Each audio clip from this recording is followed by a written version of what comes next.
Thank you very much, Azu, for being with us, for having accepted first of being part of this online program that we organized from this association that we built in Spain in 2021, the Plataforma, Fotografía and Imagen. I mean, this association was built in order to promote the creation of this so long-awaited National Center of Photography in Spain. So now it looks like it's going to be. The center is going to be a reality. Now it's a commitment of the Spanish Ministry of Culture. They already have appointed a director. This is Monica Carabias.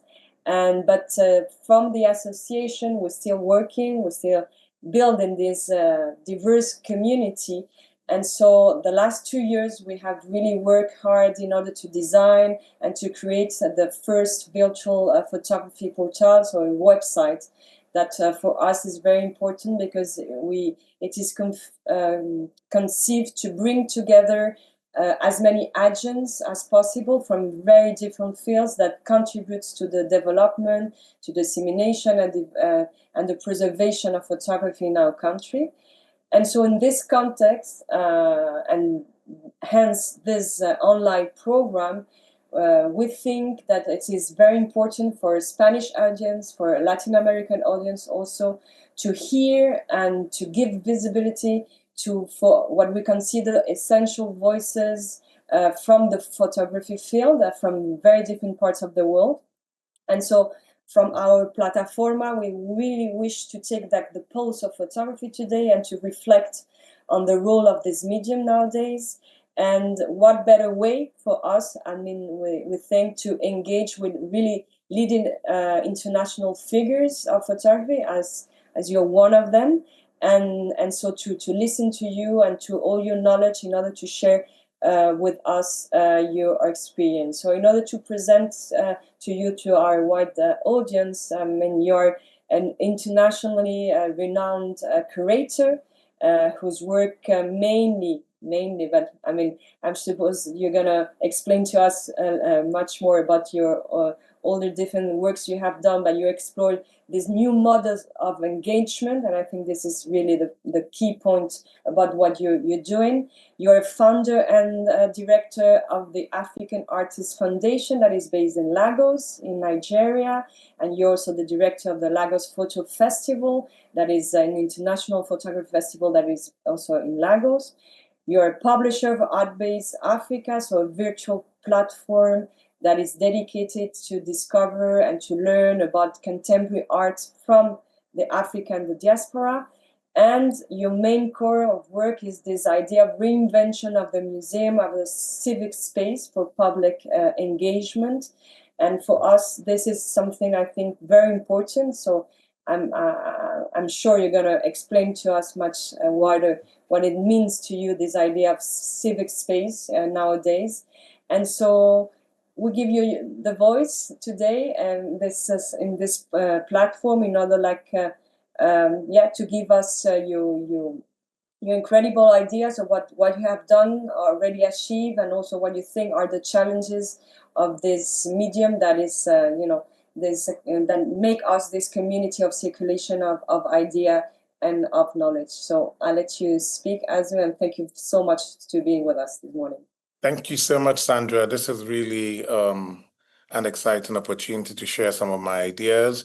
And I think that when I received the invitation to participate in this talk, I was super excited because I believe that photography is the definitive medium of our age and has such an incredible role to play in society.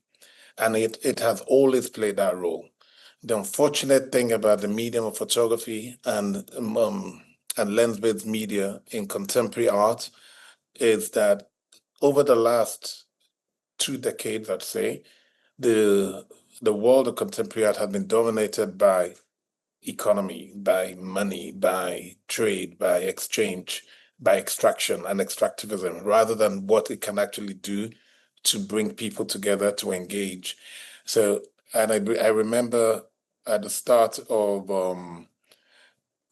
I'd say, like, when there was the beginning of a global interest in Africa, in the major biennales and the major festivals, it was always the photographers and those who worked with lens-based media that were the leading voices.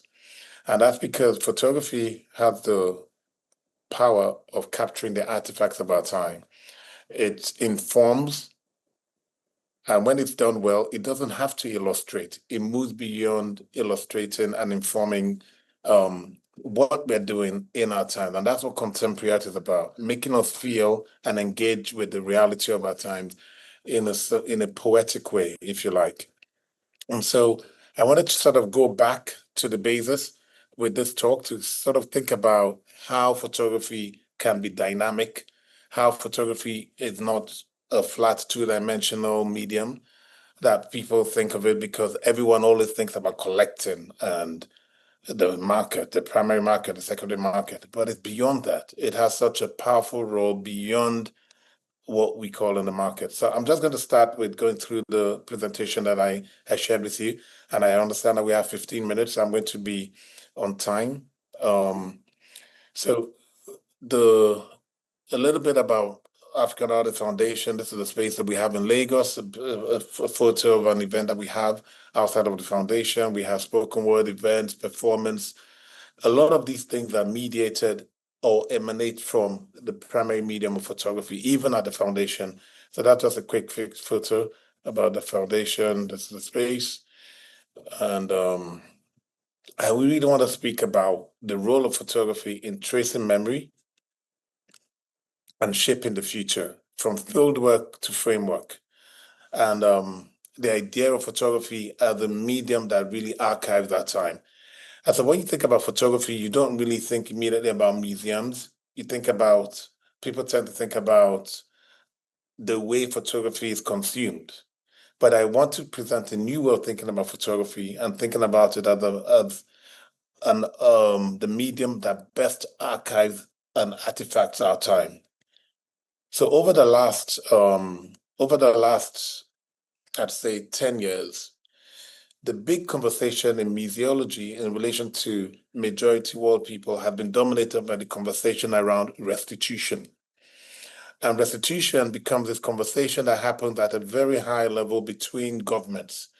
And then you invite occasionally curators to go and give talks about restitution in Harvard, in Yale, at the British Museum. It becomes this thing that is like like a complex of restitution, a restitution industrial complex, where people go and they just profit from it without actually understanding the very biology, the very spirituality, the very essence, the very core of what it means to restitute. So to restitute starts with thinking about the wrong of the past and correcting that wrong. It's not just a return. People say, oh, we're returning. But what about the epistemes? What about the knowledge that has been codified in those histories that you've kept? So when I worked as the director of the Zeiss Museum of Contemporary Art in South Africa, as an interim director, I also observed the collecting practice at the time, and I thought this is a future problem. The methodology of collecting today, of building artifacts of our time, of collecting what I mean artifact of our time, I mean if people were to come in 200 years, in 100 years, in 500 years to say, how did people live through COVID? How did people live through this period? What were these humans thinking at this time? What works of art would inform that moment for the rest of the world, not just for Europe, but for Africa, for Latin America? What are the things that we're collecting and archiving and researching that speak to our time? And so when I left the museum in February of 2019, I did the last show, a beautiful show for William Kentridge. After curating that show, I came back to Lagos and I thought we really need to think about restitution. And so I invited Dr. Clementine Dulles, I'll just move on to the next slide, who served for 5 years as the director of the Ethnographic Museum in Frankfurt. And during that time, she actually sat with these 5,000 objects that were collected through various practices in Germany from Africa. And the conversation around restitution, I want to emphasize that a lot of people who are interested in this conversation do not actually know what is in these museums, because you do not actually know what is in the British Museum because you don't see them. They are stored away in the basement somewhere, in the museum in Paris, in the Quai Branly, and Ethnographic Museum in Frankfurt. So how do we have a conversation when we haven't got eyeballs on these objects? And so we invited Comment in the List to travel with us on a research trip. And we traveled from Lagos, visiting all of these museums that were set up by the colonial authorities in Nigeria in the 40s, the 50s. Nigeria was created in 1914 as a geographical construct, and Nigeria became independent in 1960. So between 1914 and 1960, they were building museums to promote empire, but also to promote civic engagement toward the idea of what the geography entails. So we decided to travel these museums, and I said to Clementine, well, you've seen these objects, you've worked with them. She had an incredibly innovative way for her time. This was maybe 15 years ago, where she'd invite fashion designers, musicians, artists, sculptors, writers, to engage with these objects and to find new meaning with them, photographers. And so I thought this remediative practice became the logic for thinking about restitution going forward. And then as we traveled from Lagos, we went to Ibadan, we went to Abeokuta, Ile-Ife, we traveled with members of my team and the photographer. We got to Benin, the Republic, Benin City. And when we got to Benin, we realized that there was so much already. This is a picture of Clement Indoles and myself and Mr. Lainka, who's the gallery manager and the GM at African Artists Foundation. And we observed that there was still so much in these institutions. There was so much technology, low tech, high tech, that nobody talks about. The conversation had been hijacked by the popular narrative around Benin bronzes. And the Benin bronzes are important, but there's a lot more. And how do you build society? Society is not built through just hierarchy of that is aestheticized, but it's through community. How do you create community? We observed that there were toys that were made by our forebears 400 years ago, 800 years ago, you know? And these toys were meant to engage children with the communities. They were written motifs that were recursive and repeated for women to pass on knowledge amongst each other. There was the Gelede tradition, that is a Yoruba philosophy of knowledge sharing that goes from one generation to the next. There were all these beautiful things that we observed, and I said to myself, how do we pass this on? And then all of a sudden, COVID hit. So in 2020 March, we had the pandemic and everything just ended. And we couldn't now continue our research trip, but we had enough. And I said to the team, how do we use the medium of photography to pass on what we've seen to the wider public? Number one. Number two, how do we spark this hunger for heritage and restitution to the people? How do we democratize that knowledge? Now, people can be democratic about their sense of fashion, their football team, who they support in sports, who they support in music. But how do we do that with visual culture, with your heritage, with your history? And so we realized that the medium that will allow this transmission is photography. And so we designed what was called rapid response restitution. And that comes from the quick click of the camera in terms of the conversation around restitution. And through this conversation around restitution, we designed what was called the Home Museum. So it's a people's museum that is built through the image. So we said to the public, so I'll just read through some of the text, the idea around Home Museum. Home Museum was launched as part of LagosPhoto 2020 with the conviction that cultural heritage begins in the home. Each household harbors its ancestors and cosmogonies. Through an open call, to citizens of all ages and backgrounds, the project invited participants to share images of artifacts, personal collections, cherished possessions that reflect their individual and communal ideas of heritage. Conceived as a predominantly online exhibition to ensure wide and safe circulation, Home Museum foregrounds inclusive participation as a model for diasporic and Pan-African engagement with questions of restitution and repatriation. So what we asked of the people was to say, make 6 to 12 images of objects that you have an attachment to. So Sandra, if I said to you, you need to move to Japan for the next 3 years, you don't need to take any clothes, you don't need to take any food. We're going to shop and we're going to, buy everything you need. But what are the 6 to 12 objects that you'll take with you so that when you have your apartment in Japan, in Tokyo, you feel at home? It could be a bar of soap. It could be a picture of your mom. It could be a portrait of your dad. It could be a pair of glasses that your grandfather gave to you. This is how the idea of home museum made manifest in the wider public. And we translated the open call into about 14 languages. A lot of the local African languages, then Chinese, French, Spanish, and a few other languages, Fon, Pidgin English, because we really wanted the widest distribution possible. And it was such a wonderful, this is a letter that we drafted, dear friend, we write you to, we also use colloquial language, shine your eyes, as a way, it's a kind of Nigerian slang to say to pay attention, to be vigilant, to what are those objects in your home. And remember, we couldn't go to museums at this time. We couldn't visit each other. We couldn't commune, but we could build this community online. So this was the open call as part of the rapid response restitution. And you can see the beautiful collection and association that we built.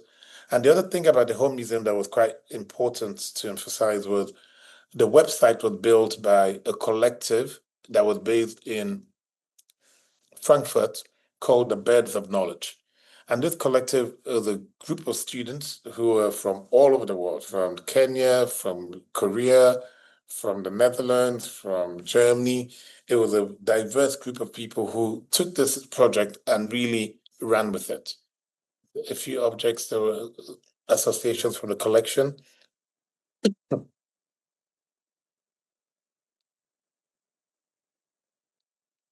Coins. So the idea of the home museum expands the museum beyond the walls, excuse me, toward the digital commons for collective memory and cultural return. And we also asked the respondents to send a short 1-minute video to describe why they selected these 6 to 12 objects and why these objects have a particular signification to their collection or to their sense of being. And we had very important artists, famous artists sending work. We had, amateurs, all sorts of people, and we're able to build this beautiful online museum that is accessible and can be ordered by anyone. It's really quite, it was really quite successful. And through the logic of the home museum, we evolved this idea of broadening the diasporic space toward the project called Dig Where You Stand, because we were interested in how objects that we make today can create the form of return, can create the opportunity for us to learn through looking, because for the longest time we stopped looking, and the image forces you to look, to pay attention. So I wouldn't go too much into Dig Where You Stand because I see that we're running out of time, but I just wanted to explain that a lot of these ideas around future museology start from the image. And how do you remediate that image to create the opportunity for us to generate knowledge? How do we travel those images and these ideas beyond borders? I've come to this conclusion that the future of museology and the future of humanity in terms of visual culture and contemporary art has to move beyond national boundaries. And if there's any kind of geography that we should be interested in, it should be cities. So what is the similarity between, say, Lagos and Madrid? What does Barcelona have in common with Benin? These associations are more relatable, more meaningful than national boundaries, because the national boundaries get hijacked by populist ideas. And we've seen where those proto-fascist narratives have taken us. This is we're talking about return. I'll just use this final image to explain the idea of how visual culture transforms and creates opportunity for return. And so reggae music is an invention of Black diasporic people who have traveled to the US in chains as enslaved people, and that the descendants created Motown. And Motown created the important music moment in the 20th century. And that was such a transformative way of bringing knowledge and bringing feeling and bringing spirituality to the world. And in the Jamaican islands, people would listen to Motown music and on the radio. And when they tune into the radio, depending on the weather, the clarity of the sound is affected by the wind and the choppiness of the ocean. And so that introduced a natural woofer, wavy sound into the music that inspired the invention of reggae music. And so this dub ship that you see here is called a dub ship that is inspired by the woofer sound that reggae music produces. And these things were informed by visual culture, by album covers. You know, the album that Marcus Garvey's album made, it was called Black Star Line. This is called inspired by the Black Star Line. The artist listened to that album. He was fascinated by the album cover. He was like, wow, this is really an important movement. There was a shipping line called the Black Star Line. And then said, how can I take this to the next level of imaginary where the sea is no longer the border? We can travel in space. And they invented the dub ship. And this is what I mean by transforming knowledge through visual culture. And I'll just finally end by talking about the current edition of Lagos Photo Festival called Incarceration and Photography as a Form of Resistance. This image is a performance by Danielle Wood, who is a space engineer and an astronaut, right? So she's an African-American space engineer who, from when she was 8 years old, decided that she was going to become an engineer. And she was inspired by the story of Harriet Jacobs. Harriet Jacobs is an African-American abolitionist who escaped slavery by living in a tiny box, the dimension of a spacecraft. So when these astronauts were training for space travel, they lived in this box. They lived in this. And so she realized that the dimension of Harriet Jacobs' space, because she lived in an attic to escape slavery for 7 years, a tiny space. So the masters did not see her. And she thought by incarcerating herself in an attic, she was able to escape slavery. And she thought that was a wonderful metaphor for thinking about space travel as another space for Black existence outside of the current state of the world. So this was the theme of Lagos Photo Incarceration, and we thought it was an incredible idea to think about how incarceration becomes a way of thinking about freedom. So she gave this wonderful performance. This is another work by another incredible artist, Stefan Ruiz, who documented the San Quentin prison in California for 30 years. His mother taught art in the prison, and his father was a defense attorney. So he got in there, assisting his mom as a 17-year-old, and he really fell in love with the prisoners and fell in love with the project.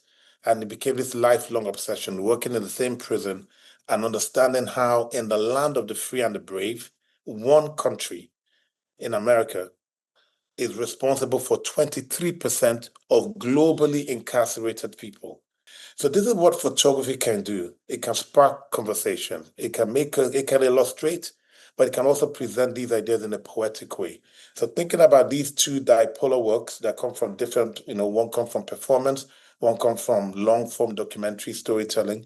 they converge in the festival, where an African American is collaborating with a Mexican American, and we're presenting the work in Lagos.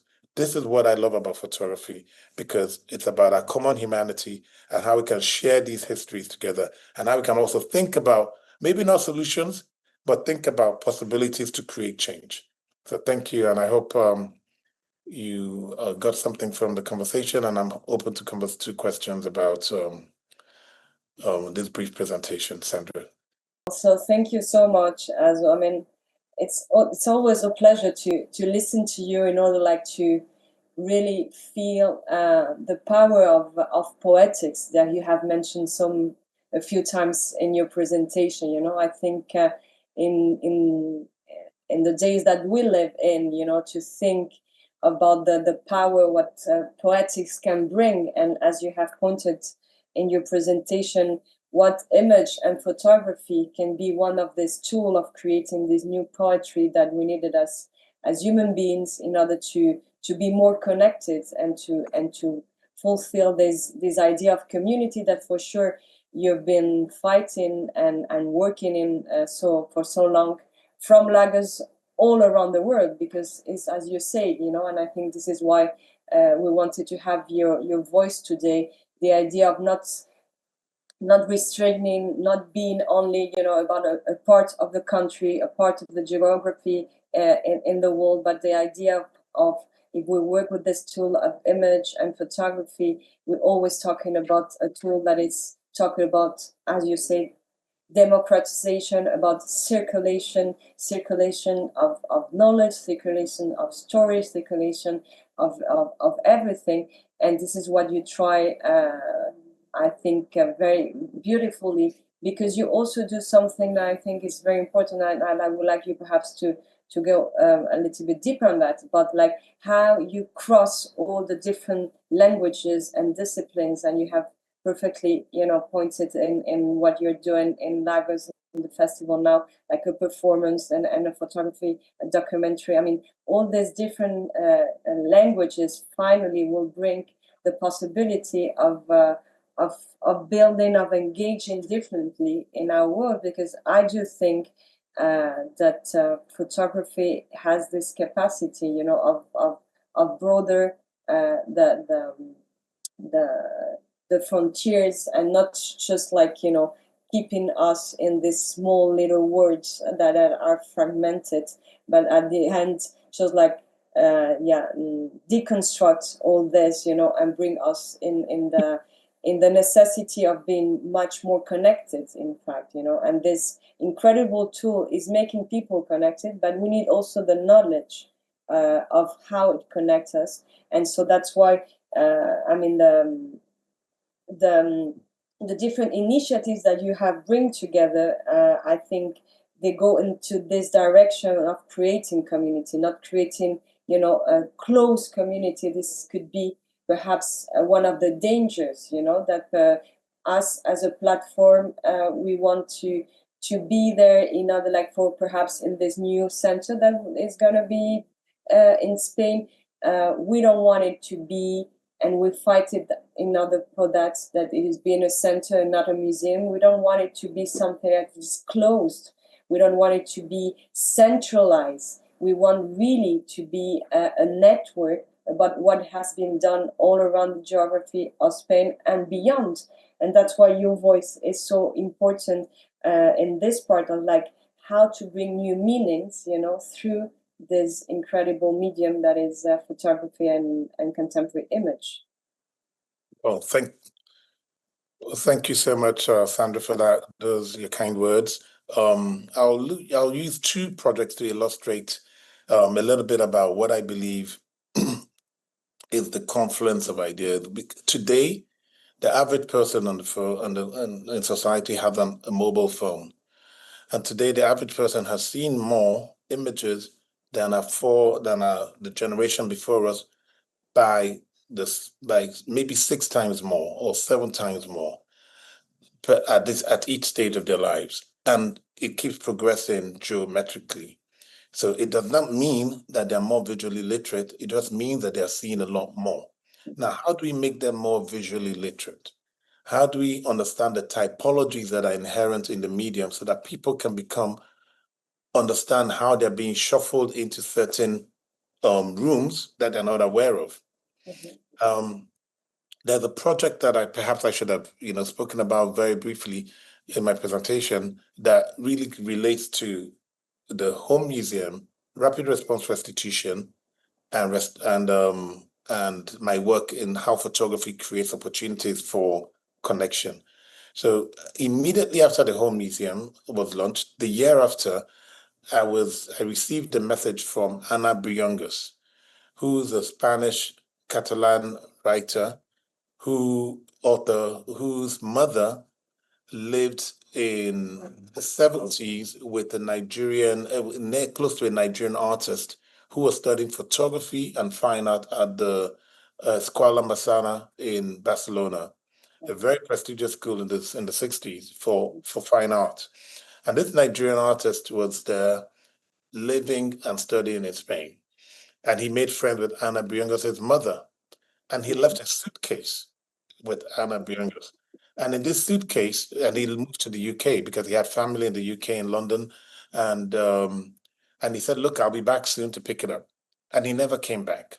So for 50 years, this suitcase was in the home of Ana Briongos and the mom.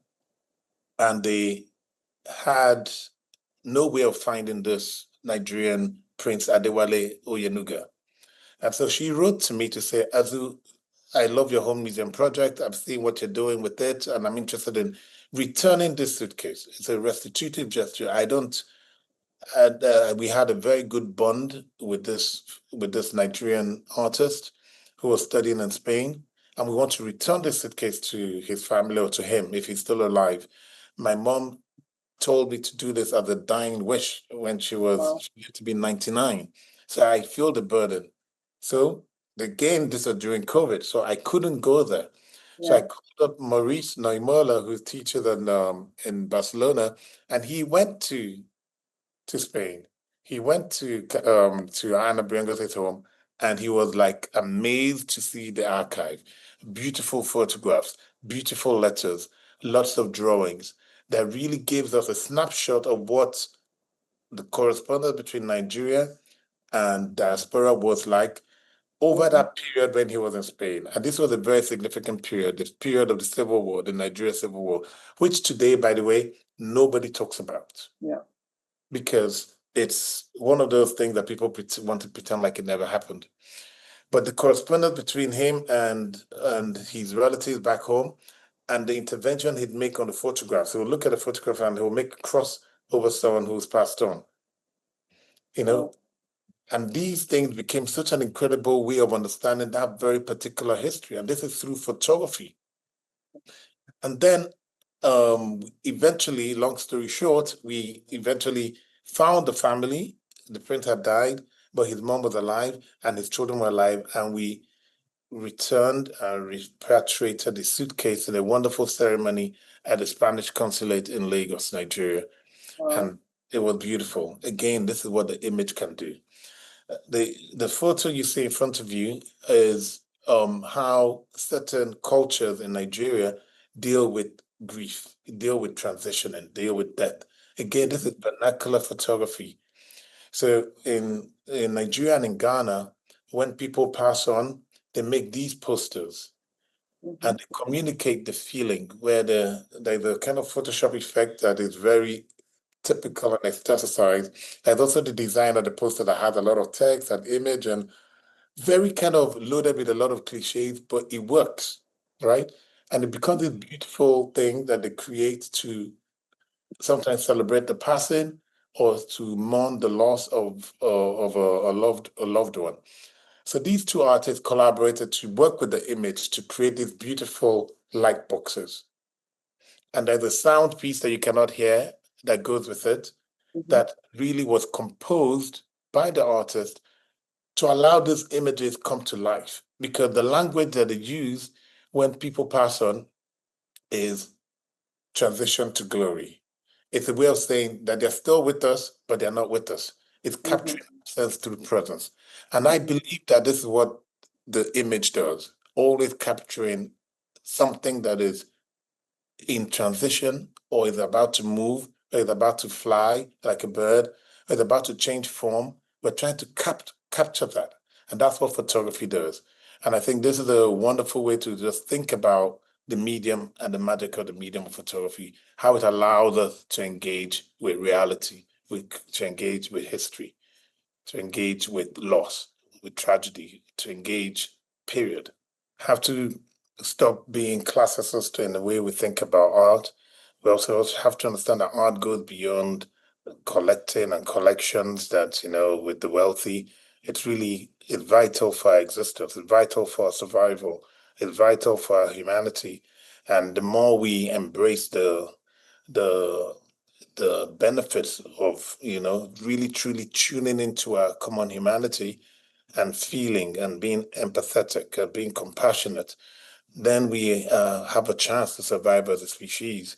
But if we continue this idea of thinking that there's a kind of hierarchy of value of geographies, of people, of race, and we're harming ourselves. It's inherent risk. We're building in problems for ourselves. Nothing is gained by that. Everybody benefits from the generosity that art offers. When you make something beautiful that everyone can engage with, when you create opportunities for people with ideas to express themselves, everybody benefits from it. Well, so I will thank you for your generosity again, for the generosity of giving us, your way of seeing, this medium, the way of how you defend it, how you resist in it, how you bring the different voices around it. And so we wish you again to still have this poetry strength, to still building incredible projects that we, for sure, from Spain and from our Latin American and Spanish audience, we will still continue to vision, and we hope to still continue in, this interchange and knowing that we share, this important value of sharing and of same community. And so thank you very much as well. Thank you so much. You're cross-pollinating ideas, and you're building your community before the institution actually opens. So it's a brilliant approach. I really support you, and I'm very proud to have this conversation with you. And I wish you all the very best going forward.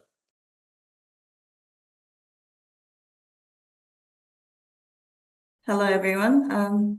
My name is Jung Han, Director of Photography, Seoul Museum of Art, known as SeMA. And first, again, I'd like to thank you, Sandra, for inviting me to this meaningful event and then giving me a chance to introduce SeMA to the world. Today, I will talk about SeMA and share how the museum was founded and then what it represents in the field of photography and contemporary art scene, and then the progress we have made since our opening in this year. I'm going to share my presentation first. Yeah, this is SeMA, and SeMA is the first public art museum in Korea, especially specializing in photography. And it opened on May 29th this year. And so it's one of the youngest photography museum in the world. And the museum is also a branch of Seoul Museum of Art, one of the Korea's most influential art institute. It's located in northeastern Seoul, and the museum covered 7,048 square meter across two underground level and then 4 above ground floor. And from its earliest the planning stage and to its public opening, it took more than 10 years. Yeah, the idea for SeMA began in 2015 when the Seoul Metropolitan Government launched the project, what it called the City of Museum Seoul Initiative. The plan is like to build cultural institutions, not only in the city center, but across all the district, so that residents could access the culture in their own neighborhood. So here you can see the map of Seoul Museum and the Art Museum as of 2020, like here. Oops, sorry. And it's clearly shown that imbalance, nearly all institutions were concentrate on the center of the city, Seoul. So for your reference, the red dot is like all the museum, and then the blue dot is represents the art museum. So the northeastern area, just the circle part, where the photosema now stand, has only 4 museums like that, and there is no art museum at all. Even in 2023 statistics, the right side, the district of Dobonggu, where the photosema is located, does not appear in this list. So Seoul City decided to establish new museum in this underserved region, Dobong. So then the next question was that what kind of museum should be built? So according to archival record from that time, the photographers strongly advocate for the photography museum for these 3 key reasons. First is that the photography has become a dominant means of communications, especially with the smartphone. So in Korea, smartphone usage exceeds 90% in late 2010s.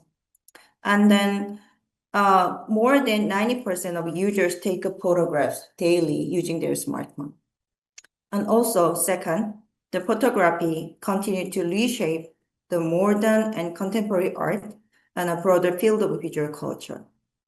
And third, despite this importance, the Korea had only 2 photography specialized art museum and 1 photography museum, and all privately operated, and one of them located very south part of Korea. And these institutions are highly respected, but photography community long desire the establishment of public photography art museum. So at this point, I should explain why establishing a public photography art museum is meaningful. In Korea, museums fall into 3 categories. One is national museum, run by the central government, and second is a public museum, mostly run by local government or public institution. And then third is a private museum run by individual or their foundation. So because I spent more 10 years working in a public art museum before joining this museum, SeMA, I have very clear sense of this difference. Public museum can make a fast decision and then carry out the ambitious project, but their activity depends heavily on private funding, and then often require some financial sustainability. So public museum, however, place a priority on the public value rather than the profit. So this means they can sustain long-term projects such as research and preservations, which may not generate revenue, but are essential for the public cultural good.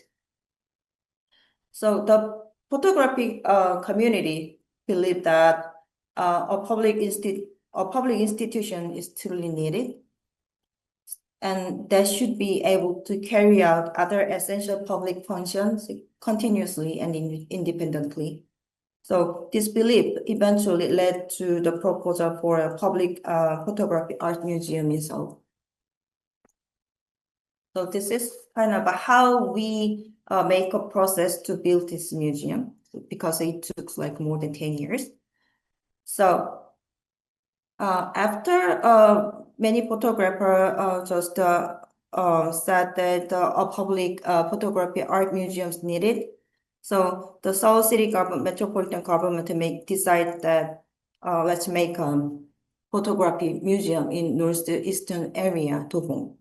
It was around 2015. So following that decision, the city just selected the site and then began the reviewing the feasibility of the building, such as an art museum. So in Korea, any new museum project must pass the feasibility test and review by the Ministry of Culture and Sports and Tourism. So SeMA completed this assessment in 2016, and a master plan for the building this art museum was established at that time. And in 2018, the International Architecture competitions selected Austrian architect Mladen Jadrik and Korean architect Jung.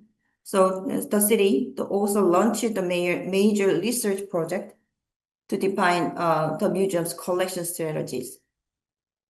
And beginning in 2020, the architectural work and then collection building progressed simultaneously. And then the museums identified its core mission, like to establish a comprehensive 140 years history of Korean photography. So although more than a century has passed since photography entered Korea, the formal research remained limited. So many historically significant work were in danger of being lost as artists aged or passed away. So this urgency shaped our collection mission. And then as a part of this effort, we began research on Korea's earliest photographic artists. So we ran a pre-opening program to introduce the museum project to the public at the same time. And then we conducted the policy research needed to guide the future operation of the museum. And this effort continues from 2020 and 2024. And then, however, all this work was carried out under the museum division of Seoul Metropolitan Government, not by the museum or Seoul Museum of Art. So that means although the museum division is in Seoul Metropolitan Government include 1 or 2 curators in the team, it means that they could gather the artwork as a collection, but they cannot define the museum's mission and curatorial directions, operation strategies. So they were also the ongoing discussion about whether the new museum should become an independent institution or operate as a branch of Seoul Museum of Art. So after long discussion, they just made a decision that in order for the museum to be properly established and stabilized, it was clear that we need capable curators and the museum professional who could carry forward the many tasks required to build and operate the museum. So for this reason, it was eventually decided that the photography museum would become a part of Seoul Museum of Art. So finally, in July 24, 9 years after planning began, the museum's official team was formed. So I was appointed as the first director at the time. The team was then formed, bringing together 2 curators who had previously worked in the museum division. So after my appointment, I began defining the museum's mission and operational strategies and launched the preparation for opening that has not yet been undertaken beyond the collection effort with my team. And based on our missions, we developed the exhibition direction and then finalized the inaugural exhibition. And also we developed our exhibition program and defined the education and research direction, and then created our in-house storage facility and then brought back all the artwork and material, archival work previously stored outside of Seoul. So we also work to create the exterior and interior design that reflect a unique identity of a photography art museum. So I would like to briefly introduce the museum building. The building was inspired by the movement of camera's aperture, not as a little imitation, but as a conceptual starting point. So the building is made of a stacked black line element that created the twist type at the bottom like that. And depending on the weather and then sunlight, the facade shift from deep black to the different shade of gray.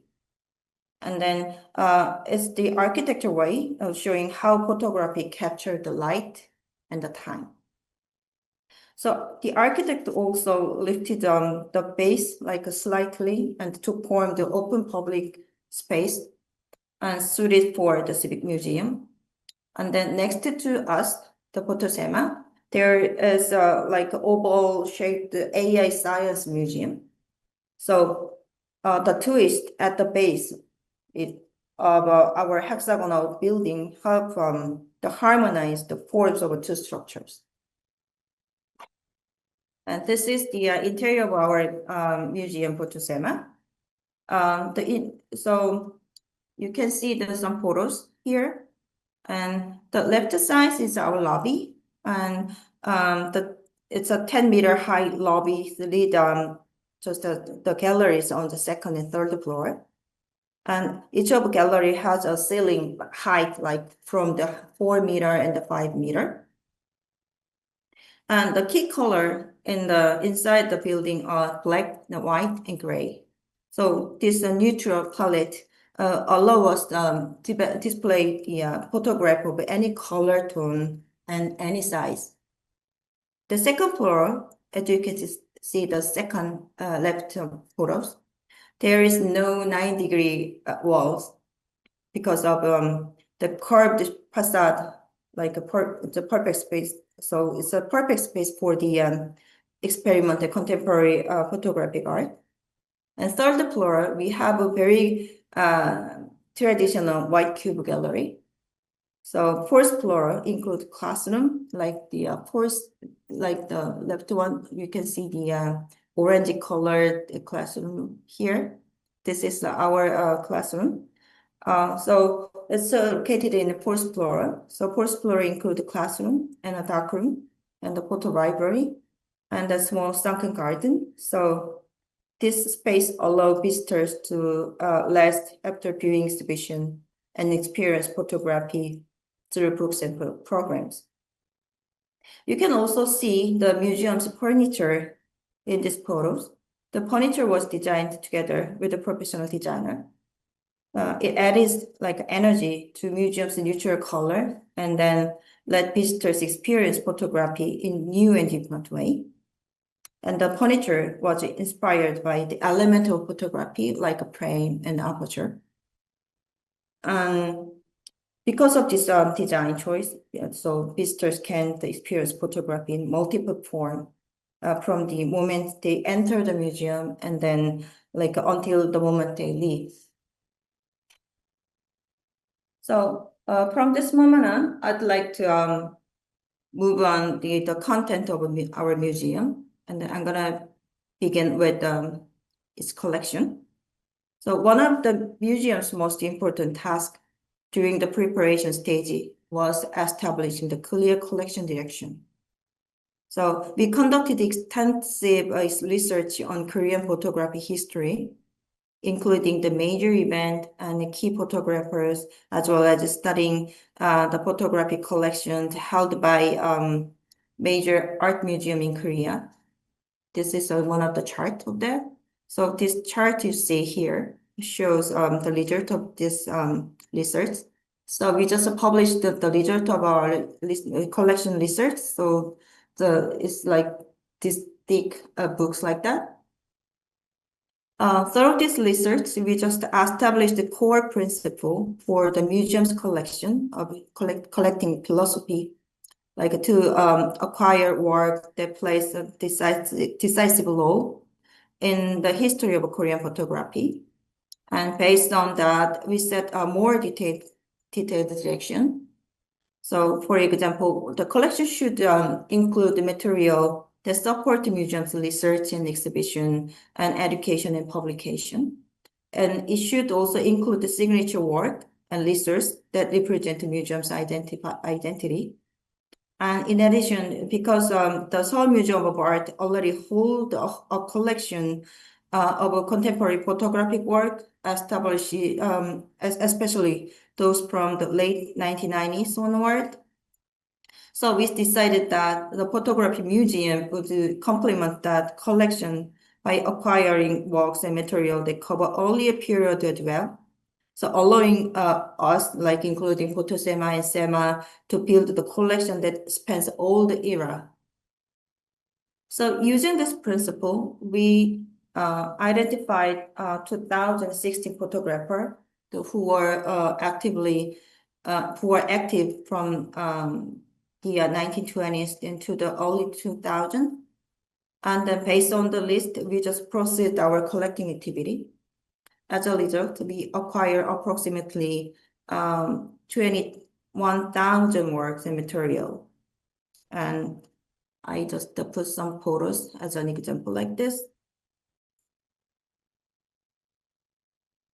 So as you can see, we now hold our artwork and negative, and then camera, the manuscript, and scrapbooks by 26 artists. And many of these include vintage print like this. So this work and material will continue to be presented to the public through a wide range of projects, just as they were in our inaugural exhibition. So since my appointment in 2024, I have defined the mission and the vision of SeMA as follows.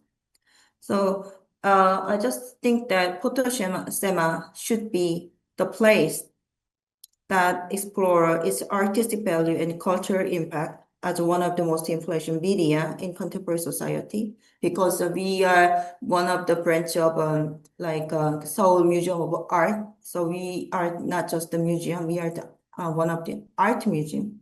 So we have to keep focusing on its artistic value and the impact of one of the influential media in a contemporary society as a artistic form.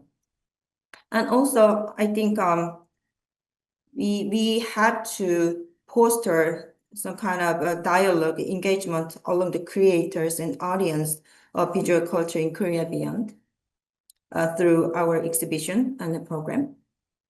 And also, we have to commit to research project, huge research project, and that has to be continuously happen.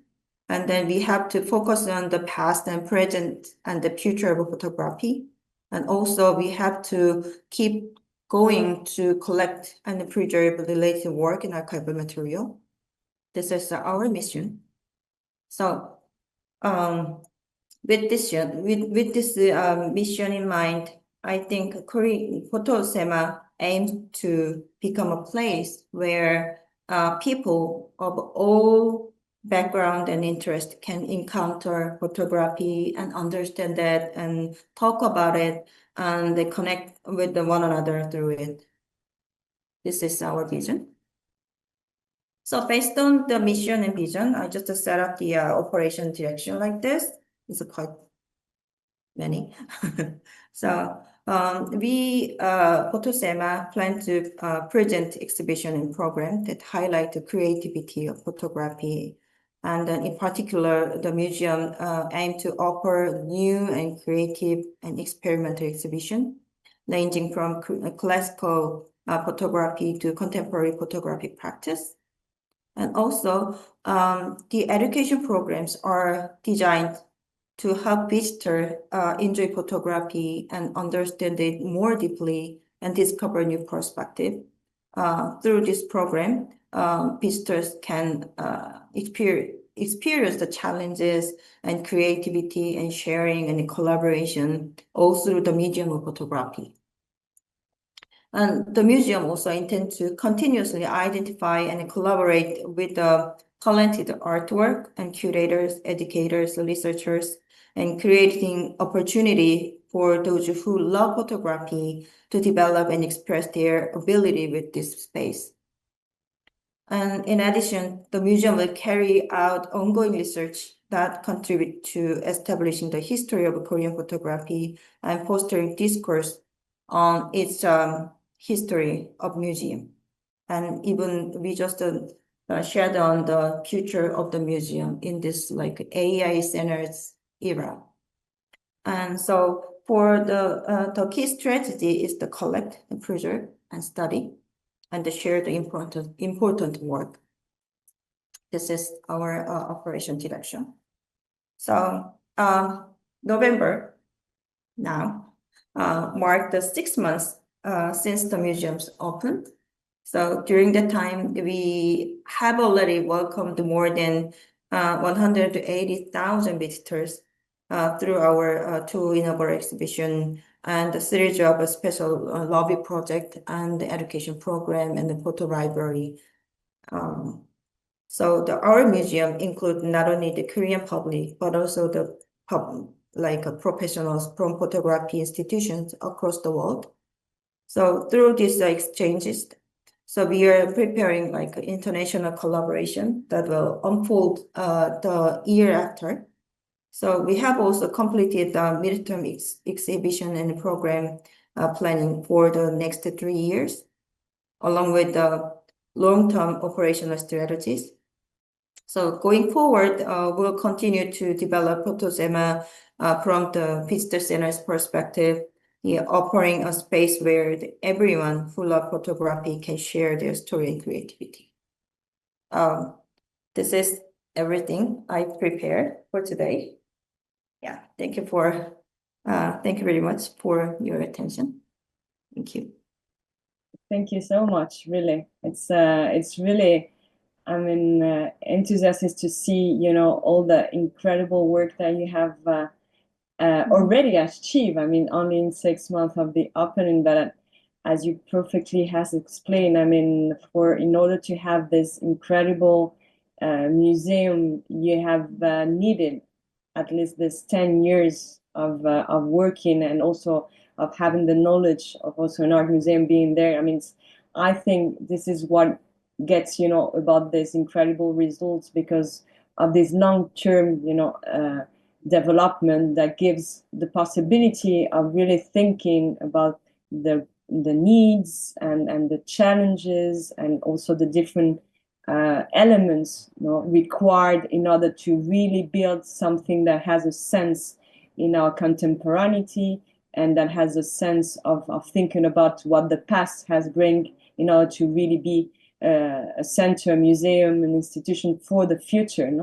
And I really congratulate you about having had the possibility of bringing all this together because I mean, for us as being part of the community, of knowing also what is going on internationally, we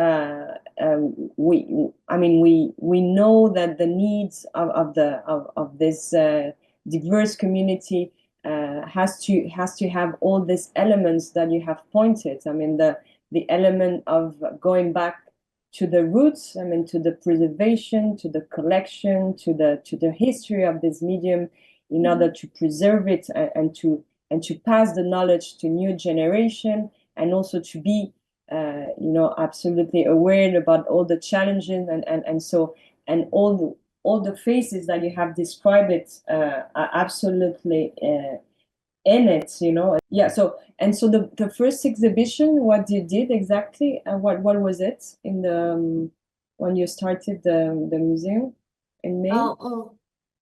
In terms of inaugural exhibition of SeMA, we have two exhibitions, which happened on second floor and third floor.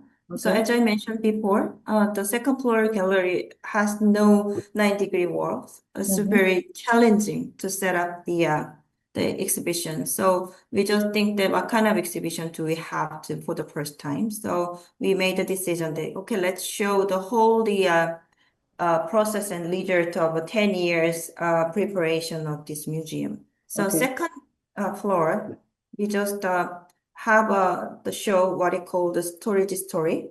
So it's a kind of a huge archival work.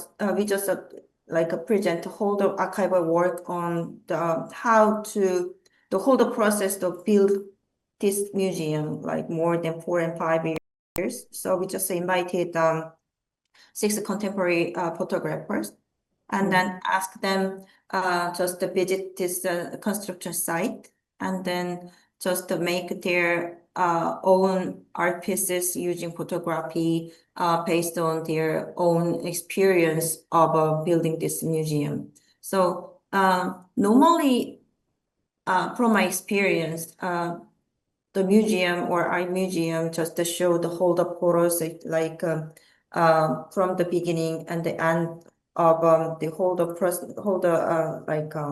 the span of building the museum, like the digging the ground and the ceiling like that. So I don't need it. We don't need it. So we just want to show the another possibility of photography. So we just invited like contemporary photographers, and then they just shows their own art pieces, like dealing with photography itself. So some artists just to make a record on what's happening around this area, and then some just photographer just took a photos of inside of a construction site, and then they just make a photo collage, and so just thinking about all the material for using the building this museum, and the other just using the AI. So how they just she just wanted to talk about how to enjoy our collection with AI like that. Okay. So this is the second floor, the inaugural exhibition, Storage Story. And in contrast, the third floor, we have a white cube space. So we just wanted to show the whole result of collecting our collection. So we have the exhibition what they call the Radiance, the beginning of Korean photography. So we select five photographers from 1920s and 1990s among these 26 photographers in our collection. Okay. They are very significant features who just make an important point of in our Korean photography history. Like they just said photography is like art. So they just dealt with photography as an artistic medium. So we just shows our collection with the point of view as a photography as art, as a third floor inaugural exhibition. So tomorrow, the day after tomorrow, we're gonna have a third inaugural exhibition. So yeah, we're gonna invite more than 36 master of Korean contemporary artists. And then we just selected photography work they just used, and they just took photos, and they just make their own image using the photography work. So it's gonna just like shed on the light on how the photography impact to the Korean contemporary art itself. So with this kind of perspective, we just wanted to say that Korean photography has its own value as a creativity and artistic media, and also how can I say the impact of the medium in our contemporary society and then in contemporary art field. Perhaps I will ask you a small question concerning the organization of the museum. So how many people are in the staff of the museum? How many people work? That's very sad story, because we have 4 curators and 1 educators and one person who are specialized in the administrative. and then 2 people who are in charge of architectural work and like the engineering things. So we Okay. total have 9, including me. And then we have 5 interns. That's it. Okay. So considering the whole size of the size, museum, yeah. it's quite Yeah. small.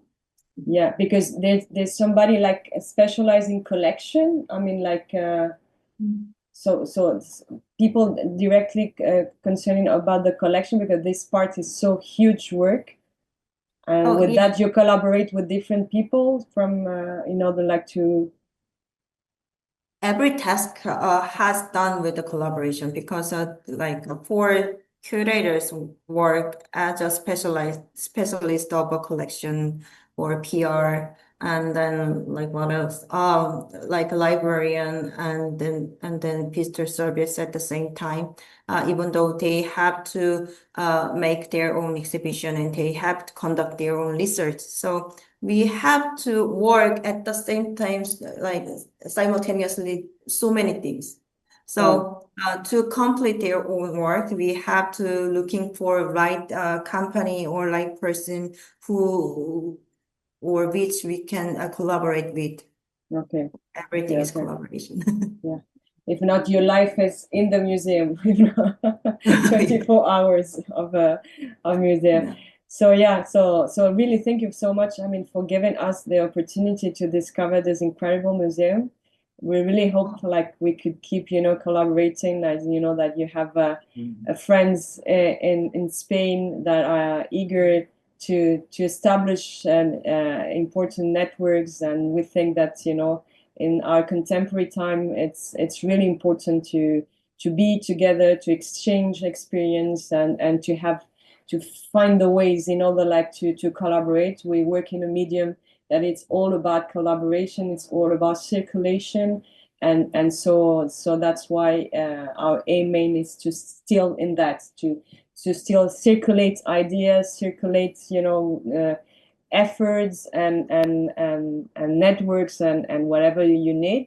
We hope we can go to South Korea in order to discover this incredible museum, and I'm sure if you come to Spain, you will be more than welcome to do whatever. And really thank you so much for this incredible engagement, and we wish you the best on the next for the next exhibition in 2 days, and then for all what you have to deal with. And that's it. Yeah, so thanks again for being with us. Thank you very much for having me and giving a chance to talk about our museum. And then I hopefully looking forward to seeing you soon in Spain or Korea someday. And Yeah. then let's looking for the possibility to work together and then make a great chance to collaborate. Hope you again soon, and thank you very much. Thank you so much. Thank you for being with us. So today we have with us David Campany, who is a curator, he's a writer, an editor, and an educator, and now he's the creative director of an iconic center, this International Center of Photography, ICP, in New York. He has worked internationally with very important exhibition. He has curated many exhibitions abroad and also in the States, and with a large numbers of book and publication and essay concerning what is the core and the philosophy of what is image today, and what the challenges. So that's why we wanted you to be with us in this program, in order like you could share with you your own experience that you have developed all these years, but also as witness of the major changes, of the tool and the medium, all that have taken place and continue to take place, and also to learn also a little bit more about this, what the role in this center of the ICP, what are the reflection and thoughts on the current challenge of this photographic ecosystem that we share. So thank you very much to be with us, and so this is your time to share with us. Yeah. Thank you, Sandra. That's very kind. You're at a very exciting moment. But first of all, just to pick up on what you said there at the end, Sandra, I joined ICP maybe 5 years ago. It was a slightly wobbly start because I arrived just before the pandemic. But the reason I joined ICP is that I'd always had a background in teaching. I was attached to a university for a long time, curating exhibitions, freelance. I was never attached to an institution before I joined ICP. Writing and editing, and I was very interested in the history of photography as well as all of the kind of contemporary issues and challenges. So when ICP asked me to join, the unusual but very exciting kind of portfolio of departments and activities at ICP really suited me and drew on all of the different parts of my experience in the past. So I'm doing what I used to do before I was at ICP, but now it's really all under one. It's all under one roof. We have a museum with an exhibitions program, which is quite extensive, and I'll talk about that in a minute. We have a school. The museum, or ICP as an institution, has existed since 1974. So we just had our 50th anniversary last year, and we've had a school of photography, very influential school of photography, since 1977.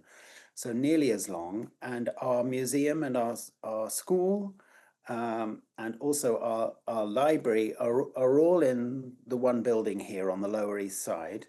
The only part that's not here is our very extensive collection. We've been collecting from the beginning, really. That's out in another part of the city at a specialized institution, and we have a director of collections and staff out there that oversee the collection. And we do show collection images within our exhibitions. We also loan. The collection is also a study center for researchers and scholars. Our library is overflowing. In fact, we have some of our books down one of our office corridors here. The interesting thing about photographic books is an institution, a specialized library, could stay on top of photo book publishing really until about the year 2000, and then there was this great renaissance, and there's so many books, interesting books being made, that it's actually quite difficult to keep pace with what's going on internationally. We publish our own books, usually in conjunction with our exhibitions, and we have a very ambitious public program department. There's 2, 3, sometimes 4 events going on. Public events. These might be book launches, talks, symposiums. We have a big photo book festival once a year where we invite 60 or 70 publishers. And our staff team is approximately 44 people, although there are sessional staff in the school, and it's a little bit flexible. But that's just a kind of quick overview. And we're in the Lower East Side of Manhattan. We were in Midtown for a while, and before then, if you know anything about the geography, we were much further up in Upper East Side. But we came to the Lower East Side because it was a new building, big gallery spaces, and a chance to have pretty much everything that we do under one roof. And that's really when I joined. So ICP moved to this space at the end of 2019, and I joined beginning of 2020. And I should say that we were founded by Cornell Kappa, the photographer, who had a slightly more famous brother, Robert Kappa. We have the full collection of Kappa's work, both of the Kappas here in our collection. And we were founded pretty much with the idea of what used to be called concerned photography. Socially concerned, politically concerned. So at the beginnings, it grew out of photojournalism and kind of independent documentary work that we might associate with, the big publications of the 20th century. But what concern means for photographers and what it means is constantly changing, and we keep a very, very wide view of that. So while we might show work that people associate with, concerned photojournalism of the 20th century, that's only a small part of an important part, but it's a small part of what we do. While we do look back at the history of photography and try and make those connections and carry that complex past with us, we're also responding very much to what's going on with the medium now. We're always thinking about this balance between photography's past and its present and its future. I've always been acutely engaged with that. I often find that the world of photography can be quite amnesiac. The present moment of photography often thinks it's facing problems that have never been faced before, and the past of photography has nothing to do with the present. That's only half true. So we're always looking to make connections, but also to highlight what are the challenges that we face at this point. We're very inclusive in terms of approaches that photographers take, both in our school and in our exhibitions program. We're very inclusive in terms of their backgrounds. We're very inclusive in terms of the subject matters and where they are in the world. We have international in our name. Our students that come to study here, either in person or in our online programs, come from all over the world. During the pandemic, I was hosting public programs online, and our audience would sometimes dial in from 30 plus countries. You're looking at a little installation shot of an exhibition that I oversaw during the pandemic, where we launched a hashtag online asking people to upload images of what was going on in the world as people went into lockdown, masks and so forth. And we actually turned that into an exhibition. And when we reopened our gallery spaces in October of 2020, we had an exhibition that kind of chronicled month by month what was going on, what had been going on all the way around the world. 820 images from 72 countries, kind of a mass participation show, and 10 or 12 of us here at ICP were selecting the images, so there wasn't one overview person. That's a good example of a show that we would do, which is very responsive to what's going on in the world. So these images would start life on social media like Instagram, and then they would become an exhibition, and eventually they became a book of this project. So you have screen, wall, page. I'm very interested in the fact that photography belongs very equally to all of these spaces and platforms now. Screens, walls, and pages. And so I'm always thinking about photography as something that often moves between these things. Good. Just some install shots of our spaces, very, very beautiful, large gallery spaces. We also have some smaller ones that are more intimate, maybe for smaller, more historical work. Big William Klein show that we did in 2022. A show about the scale of photographs. Most photographs make things smaller than they are in real life. Sometimes they make them bigger. This was a show where everything that was exhibited, the image was the same size as the subject matter. So this is an image of a Greyhound bus, the famous American bus, that's the same size as that bus. So that I include that just to give you an indication of the scale of our galleries.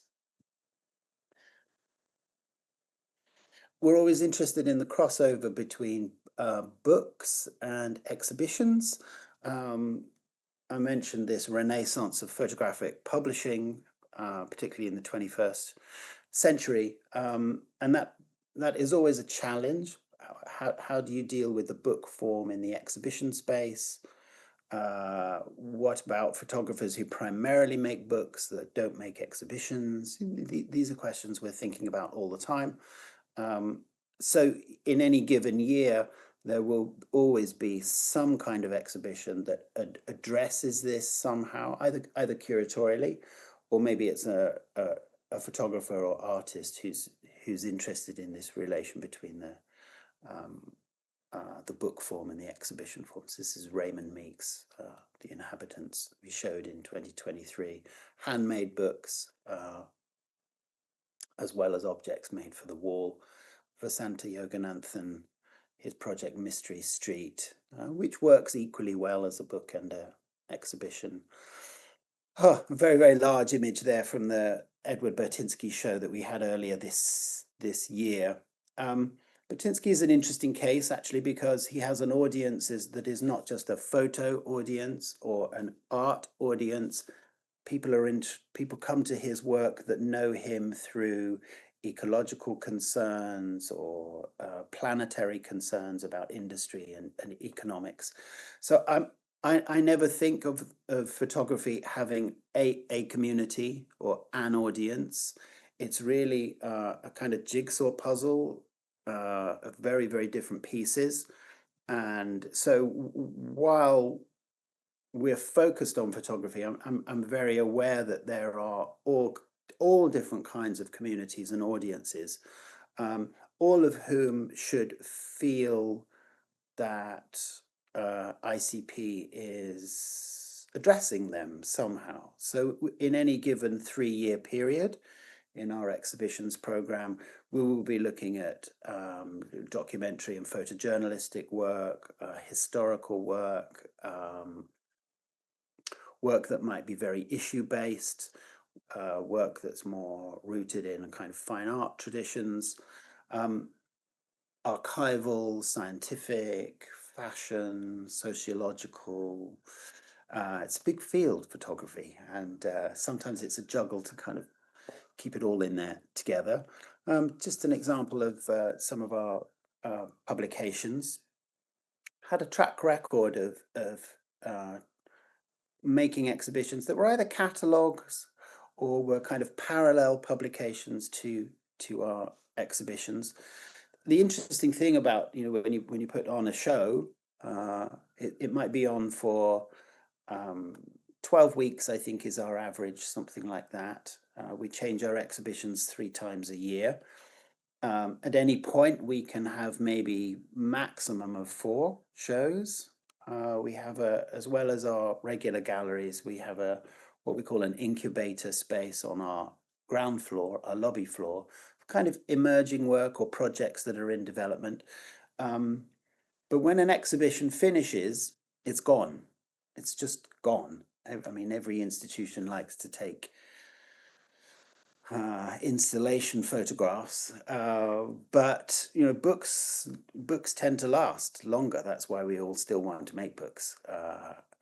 So when we can, we make some kind of publication, and they can vary between giant. The William Klein book you see there, I think, was like 360 pages and covered 65 years of work. But we've also made publications that are much lighter on their feet, much cheaper to buy. They might be in a newspaper format or a zine format.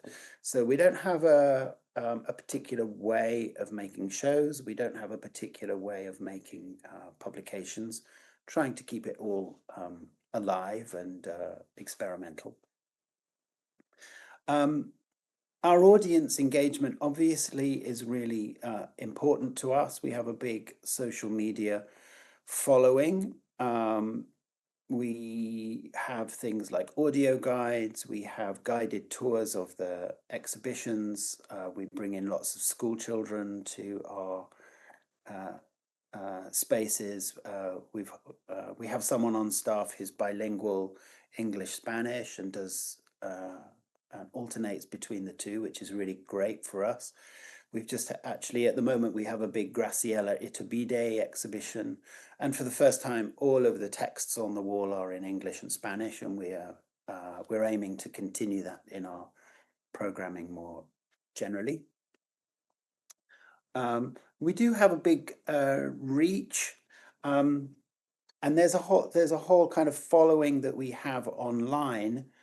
That we've had for a long time, which was really became important to us when we were closed during the pandemic for 8 months or however long it was. but we kept that spirit of an audience that follows us even when we reopen. So a lot of our public programming is streamed online, so audiences around the world can join. You know, New York is not the most accessible or economical city to visit, so we're very well aware that people are interested in what we do in different parts of the world. That's a kind of encapsulation of what we're doing. I would say that while we're mindful of the history of photography, and we're very much engaged with what image makers are doing now and the state of the medium now, we don't take one position on any of these questions. We would rather that ICP was a kind of forum for a discussion or experience of the kind of almost permanently undecided nature and uses and ways of engaging with photography. If I knew what photography really was, if I could offer you, you know, a kind of definition of it, I think it would die in my hands and I wouldn't be interested in it.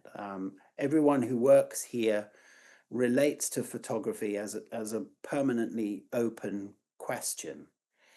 Yes, we do have this social commitment to photography as a form of social concern, but even that question is kept very broad.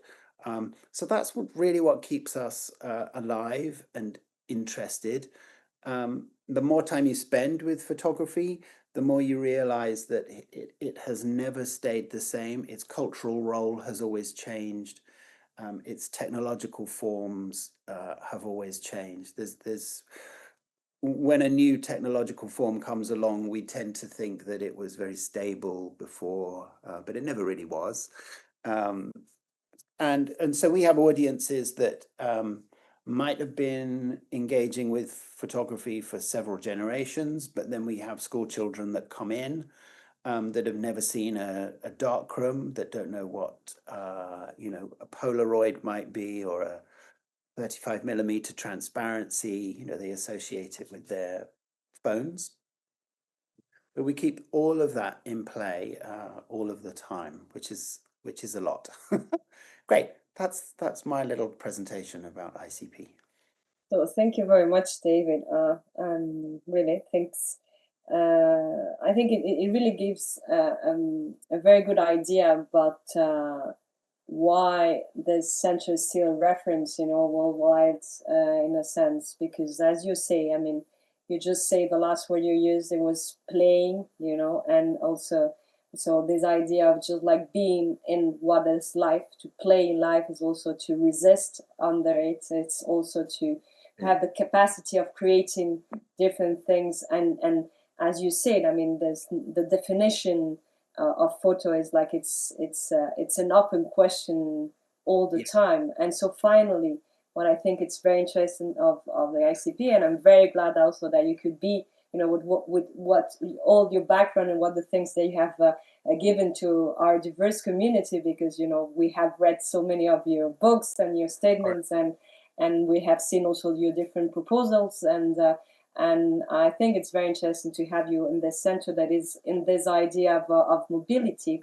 Finally, that it's just like, as you said, like crossing. You know, you started that this is the point of the center, to be all the time crossing between books and exhibition, to understand there's no scale, like the book is more important or the exhibition is like the audience. It started from also this idea of being a school, so it's the idea of circulation, the idea of really given the transmission of knowledge, of different views of the world, of different ways of seeing it. And this, I mean, and this live system finally is what keeps an ICP so vital also in the ecosystem, because it has understand not to stay in a small scale or on a fixed identity, but at the country understood as our Stuart Hall used to say, you know, there's this idea of identity as a constant reintegration and retransformation and reconstruction of the ours, and to be in the glaze of the others all the time, in order to understand that it's a tool that is part from the life, as life is always in this movement and transformation and vibration. No?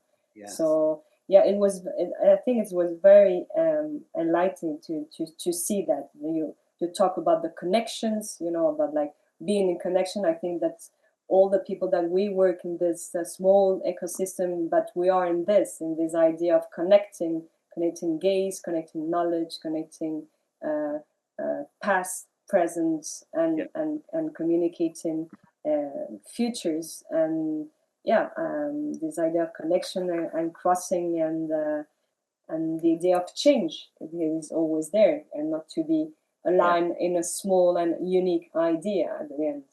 And this is the challenge at the same time, because it's a lot, because to be in the movement constantly, I mean, it's not easy to do it. But no, it's not, and that can get exhausting. I think it gets exhausting for people. The constant change in photography gets exhausting for people sometimes, because they come into photography maybe at a particular moment in their lives, and it's tempting for your idea of photography to fix a little bit at that point. And then when new things come along, you think, oh, well, that's not photography, or that's not serious, or that's not.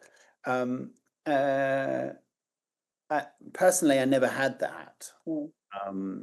And it is quite dangerous for an institution to, I mean, being specific to photography is specific enough.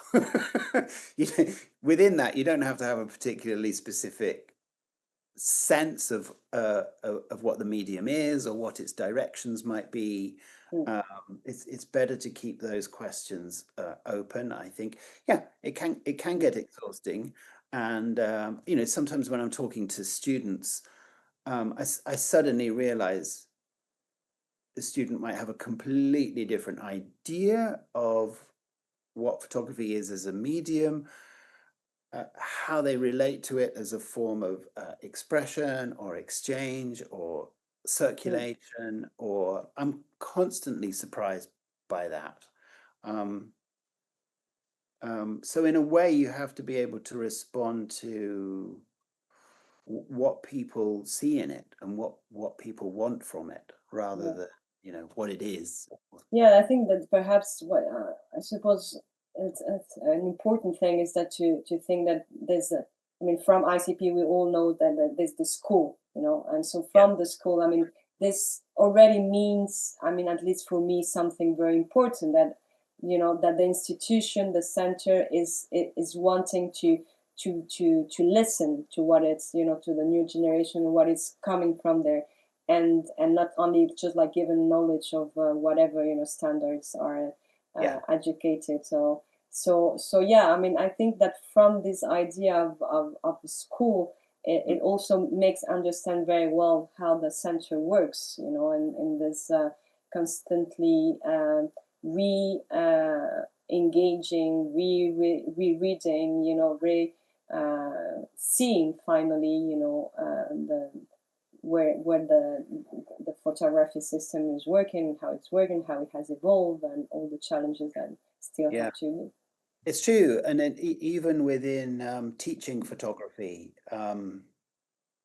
we're always having to ask ourselves, what is it that students want to know? What is it that we think they should know? Some young photographers have an endless appetite for the history of photography, and it feeds what they do. For others, that gets in the way. Their subject matter and their research is the world out there. They don't necessarily want to be looking at 50 other photographers who work in a similar kind of way. Right. And so that as an educator, that keeps me on my toes, but also as a curator and a writer too. Yeah. No, these are, I mean, I'm making it sound kind of complicated and difficult, but the reality is, if it's something that you're interested in, these open questions are constantly, you know, renewing and Yeah, that's it. I think it's the more, I mean, perhaps the most difficult thing, I mean, to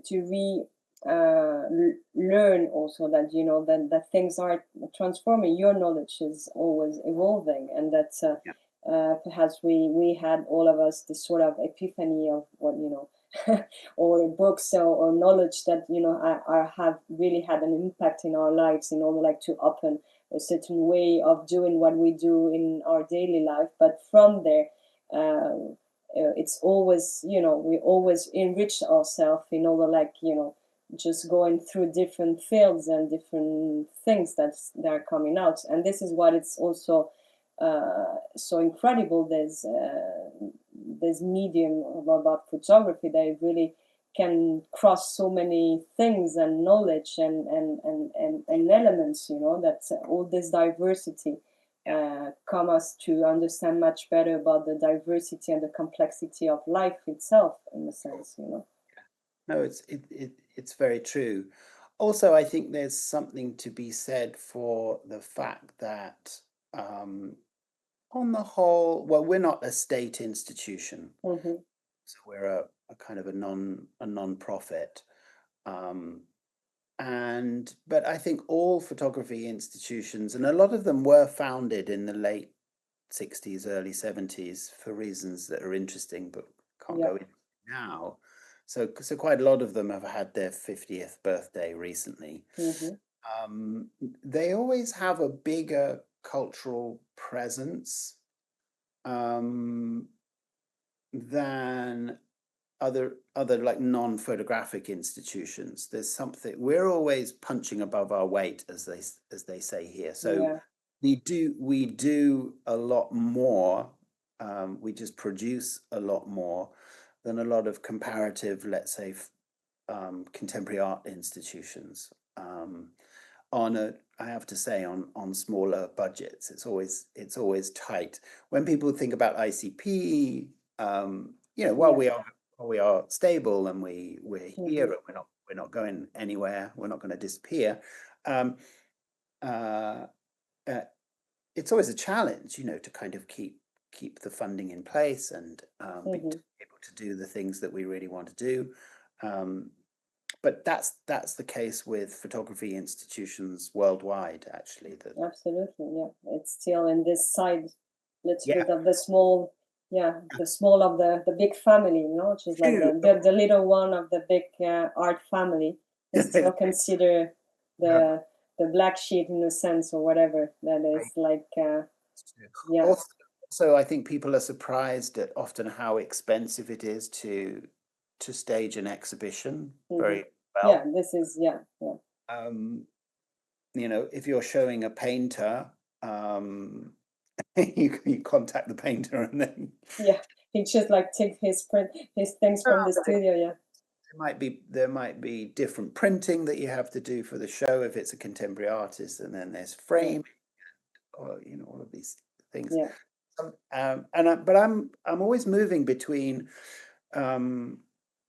exhibitions that really do need quite a substantial budget for their research or their production, but I'm also aware that a photography show can be made actually quite cheaply. So that show that I presented an image of, with all the images on the wall during the pandemic, these were unframed pictures. They were printed out here on site. They were put up with steel pins. Wasn't very much money to do it. We're going to have a show that's opening in January, one of 3 shows. 2 of the shows are quite expensive to present, but the 3rd show, which will actually be the largest, it explores the technology and the aesthetics of the photocopy, right? Cheap, humble photocopy.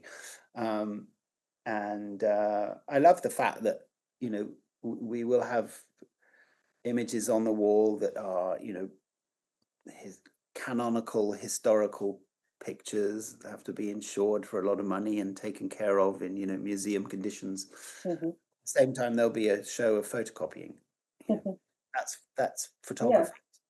This is exactly what you have pointed. I mean, all those diverse, levels of language, because it shows us about the diversity of our own world, and this is, I think, the most important thing. So why not to stay in some, only one level of things, So the thing is, all these diverse levels that bring us the capacity of one tool, or and all these different angles, what it can bring, to a real important conversation, about who we are in the world. Yeah. Oh yes, and related to that, which is I try to be quite strategic about, is to do with the fact that you might, let's say we have 3 exhibitions on at the same time. Let's say the photocopy exhibition, which has lots of quite young, hip artists kind of connected with the style and the fashion world. That will attract a certain kind of audience, but then they might discover, the work of Eugene Adjei, who was photographing Paris into the 19th, beginning of the 20th century. At the same time, they will discover work by 2 contemporary photographers from the Ivory Coast at the same time. And in a way, this is how I feel that you move the dial in culture. People come for one show, and then they discover something else. Yeah. And that's when culture moves. They discover different kinds of photography, different kinds of subjectivities, different kinds of experience of the world, different kinds of experience of the image. That's where the energy is for me always.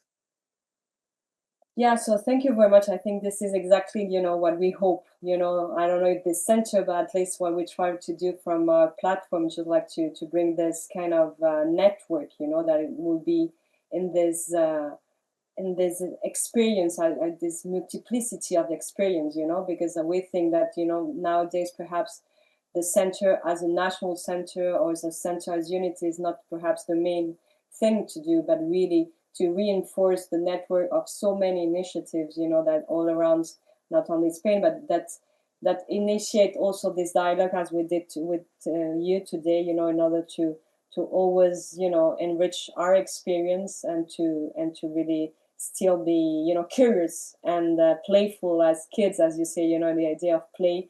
So to keep this idea of being young students again in the ICP in order like to reinforce our way of being better citizens in a sense. So we really rely on being an institution that's serious and curious at the same time, playful, and I think if we have an identity at all, it out there in the world, it comes from that,